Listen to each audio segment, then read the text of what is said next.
کی گفتگو کرنے سے پہلے اب ذرا مجھے بتاؤ، یہ جو آپ کے ذہن و دماغ میں خبط ہے کہ ہم کچھ بھی کر لیں ہم پر کوئی عذاب نہیں آئے گا، یہ بات صحیح نہیں ہے۔ اللہ اکبر، اس کی تفصیل یہ ہے امت محمدیہ ہونے کی وجہ سے اجتماعی عذاب اس قوم پر نہیں آئے گا، یعنی پوری قوم ہلاک نہیں ہوگی، مگر انفرادی عذاب جو جیسا کرے گا ویسا اس کو بھرنا پڑے گا۔ قرآن کہتا ہے وَمَا أَصَابَكُم مِّن مُّصِيبَةٍ فَبِمَا كَسَبَتْ أَيْدِيكُم، کہ تم پر جو بھی مصیبت آتی ہے وہ تمہارے عمل کی وجہ سے آتی ہے۔ بارہا صوفیہ کا یہ قول دہرایا جاتا ہے، جو تمہیں ٹھوکر لگتی ہے وہ تمہارے گناہ کی وجہ سے لگتی ہے۔ اللہ اکبر، جو محفل سے روشنی جاتی ہے وہ بھی ہمارے گناہ کی وجہ سے جاتی ہے، جو ہمارے چراغ بجھتے ہیں وہ بھی ہمارے گناہ کی وجہ سے بجھتے ہیں۔ اللہ اکبر، آج مجھے بتاؤ کتنے مسلمان ہیں جو سکون کی سانس لے رہے ہیں؟ ہر جگہ طوفان ہے، ہر جگہ گھر جہنم قدا بنا ہوا ہے۔ کوئی کہتا ہے مولانا بچی کو رشتے اچھے نہیں آتے، بستر پہ کروٹیں بدل رہے ہیں، بیٹیوں کے لیے تڑپ رہے ہیں، سسکیاں لے رہے ہیں۔ میں پوچھنا چاہتا ہوں مسلمانوں، مجھے بتاؤ بیٹیوں کو اچھے رشتے کیوں نہیں آتے؟ ایسا کہ اللہ نے ان کا جوڑا پیدا نہیں کیا، پیدا کیا ہے۔ بہنیں ماں اور آپ بھی سن لیں، جو اللہ درخت کے پتوں کو بے جوڑ پیدا نہ کرے، جو اللہ چوٹیوں کو بغیر جوڑے کے پیدا نہ کرے، جو اللہ پھول اور پھلوں کو بے جوڑ پیدا نہ کرے، جو اللہ سر کے بالوں کو بے جوڑ پیدا نہ کرے، جو اللہ ستاروں کی انجمن کو بے جوڑ پیدا نہ کرے، جو اللہ سمندر کے قطروں کو بے جوڑ پیدا نہ کرے، وہ تمہاری بیٹی اور بیٹے کو بے جوڑ کیسے پیدا کرے گا؟ لیکن یہ رشتے کیوں تھمے ہوئے ہیں؟ کہا کسی نے باندھ دیا ہے۔ میں کہتا ہوں یاد رکھنا، میٹر کچھ بھی ہو، میری نظر تمہاری گفتگو پر نہیں، ہم تو مصطفیٰ جان رحمت کے غلام ہیں۔ حضور کی بات پر توجہ کریں گے، اللہ کی بات پر توجہ کریں گے۔ یاد رکھنا، کسی نے باندھا ہو نہ باندھا ہو، کسی نے رکاوٹ پیدا کی یا نہ کی ہو، قرآن کہتا ہے وَمَا أَصَابَكُم مِّن مُّصِيبَةٍ فَبِمَا كَسَبَتْ أَيْدِيكُم، کہ تم پر جو بھی مصیبت آتی ہے اللہ اکبر تمہارے کرتوت کی وجہ سے۔ سیدنا فاروق اعظم فرماتے ہیں جب تم گناہ کرتے ہو تو قبر انور میں رسول اللہ کو رنجیدہ کرتے ہو۔ جو قوم اپنے نبی کو قبر انور میں اذیت پہنچائے وہ قوم بستر پر سکون کی سانس کیسے لے سکتی ہے؟ تم خدا کے محبوب کو بے قرار کرتے ہو، پھر اللہ تمہیں بے قرار کرتا ہے۔ بے شک نیند کی گولیاں کھا کر بھی تمہیں چین کی نیند نہیں، اس لیے کہ تم نے گنبد خضرا میں خدا کے محبوب کو بے چین کیا، حضور کو بے قرار کیا۔ اللہ اکبر، کون سا گناہ نہیں کرتے؟ آج کہتا ہوں میں بستر پر تڑپتا ہوں، کیوں؟ ہمارے کرتوت۔ غور کرو، اپنے اعمال کا احتساب کرو۔ آج تو ہر آدمی اپنے آپ کو ولی سے کم سمجھنے کو تیار نہیں جی۔ اگر اللہ کا انعام ہو تو سمجھتے کہ ہمارے اعمال کی وجہ سے بندے اپنے اعمال کی اوقات اور حیثیت کیا ہے؟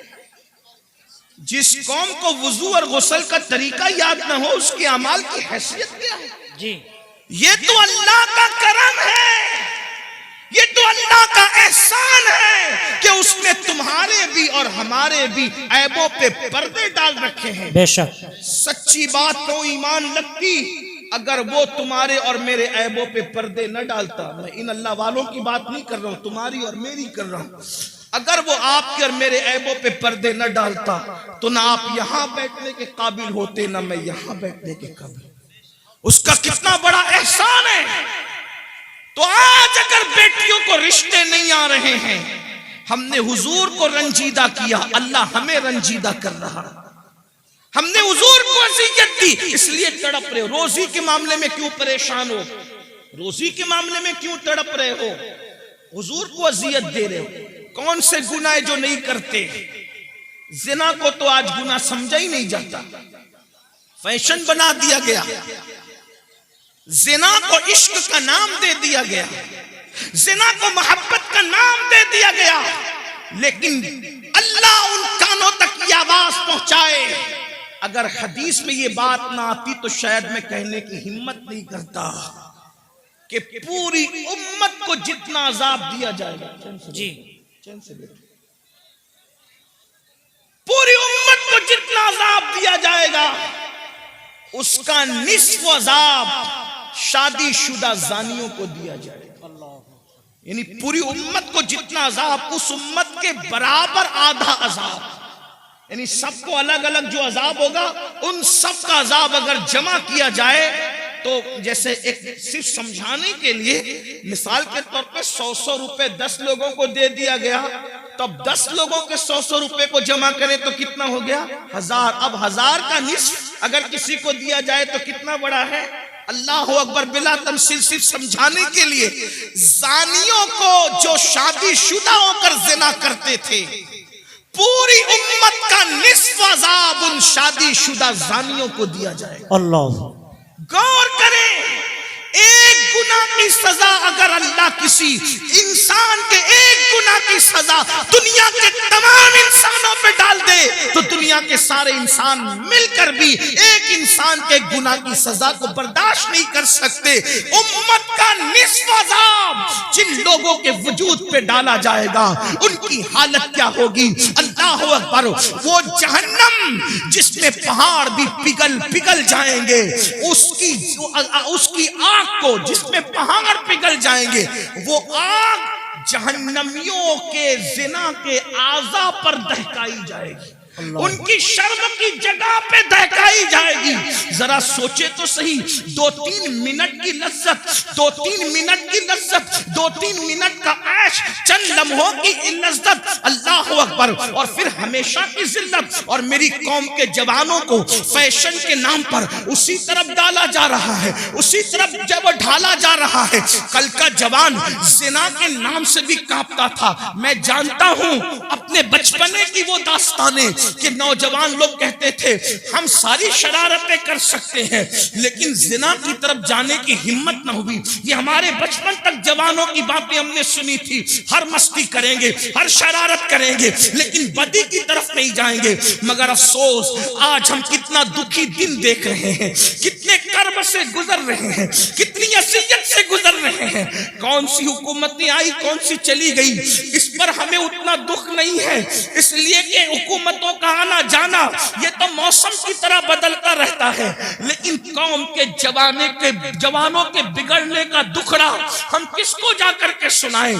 حکومتیں تو چند سالوں میں بدلتی ہے لیکن جب قوم کا ایک جوان بگڑ جاتا ہے تو 3 پشتوں تک اصلاح کی امید نہیں کی جا سکتی۔ جس قوم کے 16 17 سال کی عمر کے لڑکے زنا میں ڈوب جائیں، اس قوم کا مستقبل کیا ہوگا، اس قوم کی کیفیت کیا ہوگی؟ اللہ اکبر۔ ہمیں بہت بڑی ذمہ داری سونپی گئی ہے۔ میرے آقا علیہ السلام کے دیوانوں، بالخصوص جوانوں سے مخاطب ہوں میرے بھائیوں، اللہ کے بندو، زنا کی بڑی کربناک سزا ہے۔ اللہ جب کسی زانی کو سزا دیتا ہے تو اس کی کئی پشتوں تک وہ سزا باقی رہتی ہے۔ اللہ مگر جو توبہ کر لے، توبہ کرنے والوں کو اللہ معاف کرتا ہے۔ اور یہ بھی کہا گیا جس نے شادی سے پہلے زنا کیا اللہ اس کی نسل میں عیبی، لنگڑے، لولے، اندھے، گونگے بچے پیدا کرتا ہے تاکہ اس کا دکھ وہ جھیلتے رہے۔ 98% لوگوں کے گھر میں جو عیبی بچے پیدا ہوتے ہیں وہ زنا کی نحوست کی وجہ سے پیدا ہوتے ہیں۔ مائیں اور بہنیں موجود ہیں، ان کو ایسا لگتا ہے سورسز کی وجہ سے اچھے رشتے آتے ہیں۔ میں ایک بات اچھے رشتے کا ایک وظیفہ آپ کو دینا چاہتا ہوں، سب کو اللہ سے ڈر کے گناہ چھوڑ دو، اللہ سے ڈر کے گناہ چھوڑ دو، اللہ تمہیں اچھا رشتہ بھیجے گا بے شک۔ اس لیے کہ گناہ کو چھوڑ دینے سے بہتر وظیفہ اللہ کے یہاں کوئی ہے ہی نہیں۔ وظائف کی اہمیت اپنی جگہ، لیکن اس سے بڑا کوئی وظیفہ نہیں ہے کہ اللہ سے ڈر کے گناہ چھوڑ دیا جائے. لوگ